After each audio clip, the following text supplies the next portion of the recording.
Hi friends, இன்றைக்கி என்ன video பார்க்க போகிறேன்னா என்னோடய டெய்லி விலாக் தான் இன்றைக்கி பார்க்க போகிறோம். ஆமாம், இன்றைக்கி காலையில் எழுந்திரிச்சோன்னே கிளைமேட் வந்து ஓரளவுக்கு ஓகேவா நல்லாவே இருந்துச்சு. அதுக்கப்புறம் இனிமேட்டு வந்து சைஃபை வந்து ஸ்கூலுக்கு கிளப்புறது தான் டியூட்டி. இதோடு அவனை குளிக்க வச்சு ட்ரெஸ் எல்லாம் மாற்றி ரெடி பண்ணிட்டேன். அவனுக்கு வந்து இன்றைக்கி சாப்பாடு என்ன வச்சேன்னா பிரியாணியும் சிக்கன் 65 தான் வச்சேன். அவன் கொஞ்சம் விரும்பி சாப்பிடுவான் அப்படிங்கிற மாதிரி தான் வச்சு விட்டேன். என்ன பண்ணுதுன்னு தெரியலை. அதோடு காலையில் 8 o'clock தான் எந்திரிச்சு வந்து நான் ப்ரிப்பேர் பண்ணிட்டேன். ப்ரிப்பேர் பண்ணி அவனுக்கு வந்து லஞ்ச் பேக்கில் வச்சுட்டேன். அவனுக்கு ஸ்நாக்ஸ் வந்து இன்றைக்கி வந்து ஆரஞ்சு தான் வச்சு விட்டேன். ஆரஞ்சும் கிரேப்ஸும் தவிர அவன் எதுவுமே சாப்பிட மாட்டான். அது மட்டும்தான் சாப்பிடுவான். அதனால் வந்து அவனுக்கு வந்து ஆரஞ்சே வச்சு விட்டேன். ஆரஞ்சு வச்சு விட்டு ஸ்கூலுக்கு வாட்டர் கேனு, ஸ்பூனு எல்லாமே வச்சு க்ளோஸ் பண்ணி அவனுக்கு வந்து அனுப்பி விட்டுட்டேன். அனுப்பி விட்டதுக்கப்புறம் வந்து அவன் வந்து அவங்க அத்தாவோட பைக்கில் தான் போகிறான். பைக்கில் வந்து சூறா சொல்லிட்டு தான் எப்பயுமே கிளம்புவான். அவன் சூறா சொல்லாமல் கிளம்ப மாட்டான்.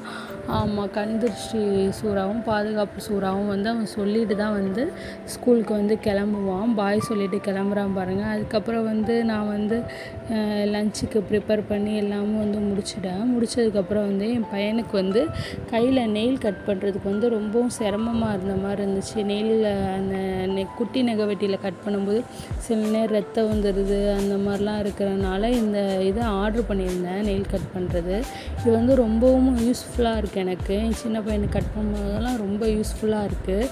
நீங்கள் பார்த்தீங்கன்னா தெரியும், ரொம்ப கரெக்டாக கட் பண்ணுது. அதுக்கப்புறம் வந்து துணியெல்லாம் துவைச்சிட்டு என் பையனுக்கு வந்து சாப்பாடெலாம் ஊட்டினதுக்கப்புறம் வந்து என் சின்ன பையனை வந்து கொஞ்சம் நேரம் வாக்கரில் வச்சு விளையாட விட்டுட்டு இருந்தேன். பெரிய பையன் வந்து சைக்கிள் ஓட்டிக்கிட்டு இருந்தால் கொஞ்சம் ரிலாக்ஸாக இருக்கட்டும் அப்படிங்கிற மாதிரி வந்து கொஞ்சம் விட்டுருந்தேன். நீங்கள் பார்த்தீங்கன்னா தெரியும். அதுக்கப்புறம் இன்றைக்கி வந்து கிளைமேட் வந்து ஈவினிங் வந்து சன்செட் அப்போ வந்து ரொம்பவும் அழகாக இருந்துச்சு. பார்க்கும்போது ஒரு மாதிரி பிங்கிஷாக ப்ளூயிஷாக அந்த மாதிரி வந்து ஒரு மாதிரி நல்லா இருந்துச்சு கிளைமேட்டு. அதுக்கப்புறம் வந்து ஒரு டீ பிஸ்கெட்லாம் சாப்பிட்டுட்டு அப்புறம் வந்து பெரிய பையனுக்கு வந்து ஹோம்ஒர்க் சொல்லி கொடுக்கணும். அவனுக்கு வந்து ஹோம்ஒர்க்லாம் சொல்லி கொடுத்தாச்சு.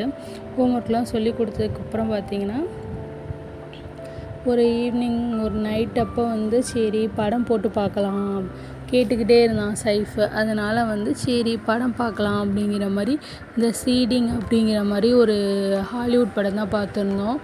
ஏதோ புரிஞ்சிச்சுன்னு தான் நினைக்கிறேன். ஏதோ ஒரு மாதிரி புரிஞ்சிச்சு. ஓகேயாக தான் இருந்துச்சு படம். அவ்வளோதான். இதுதான் எங்களோட டெய்லி விலாக். மறக்காமல் எங்கள் பேஜை சப்ஸ்கிரைப் பண்ணுங்கள். தேங்க்யூ ஃபார் வாட்சிங்.